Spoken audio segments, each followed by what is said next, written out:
Hello guys! Welcome to my vlog. Gusto ko lang i-share sa inyo yung trabaho ko dito sa Croatia bilang isang room attendant. Kaya sa mga aspiring applicants dyan as a room attendant and seasonal worker dito sa Croatia, ito yung magiging trabaho nyo.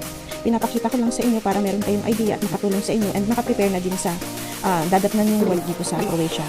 Actually guys, madali lang naman siya, lalo na sa may mga experience at nakapagtrabaho na sa hotel. Pero sa mga baguhan, for sure, sa unang weeks nyo medyo mahirap pero alam kong kakayanin nyo. Kasi isa rin ako sa walang experience na nag-apply at ngayon, nakuha ko din at madali lang naman siyang trabaho. Yung trabaho dito guys ay 7 hours lang. Pero usually, wala kaming day off, lalo na pag peak season, pag peak summer season. Pwede mabigyan lang kayo ng once a month day off. Okay na yun. Pero ang kagandahan doon, bayad naman yun guys. Kaya wala kayong dapat ikabahala. Lalo na kapag direct hire kayo kasi medyo okay naman yung sahod niya. At lalong-lalo na guys, ang tip, lalo na pag check out yung guest, yung tip talaga, makakaipon kayo dito guys. Yung foods dito guys, libre din. Kaya, discarte nyo na lang din yun.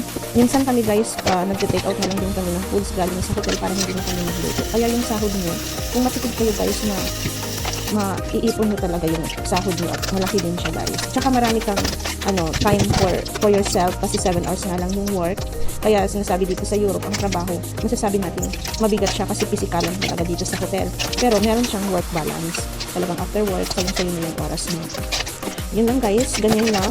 At least gusto ko lang makatulong sa ating mga kababayan na ma-share sa kanila kung ano yung dadatnan nilang work dito kapag nag-apply sila bilang room attendant dito sa Croatia. Yan guys, lahat yan nililinis namin. Usually guys, bibigyan kayo dito ng 15 to 17 rooms.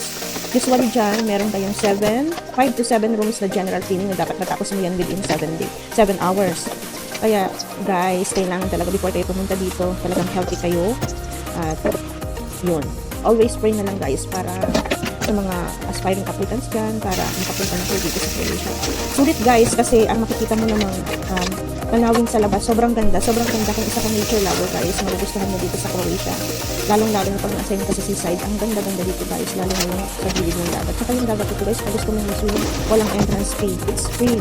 Kaya kami nung guys, swimming lang, pero sobrang init na lang talaga. Alam mo naman tayong mga Pinoy, kahit ano naman sa ating sinusubukan, kaya yung guys. That time guys, tumaba ako sa hotel na yan kasi sa pagkain pala, sulit na sulit.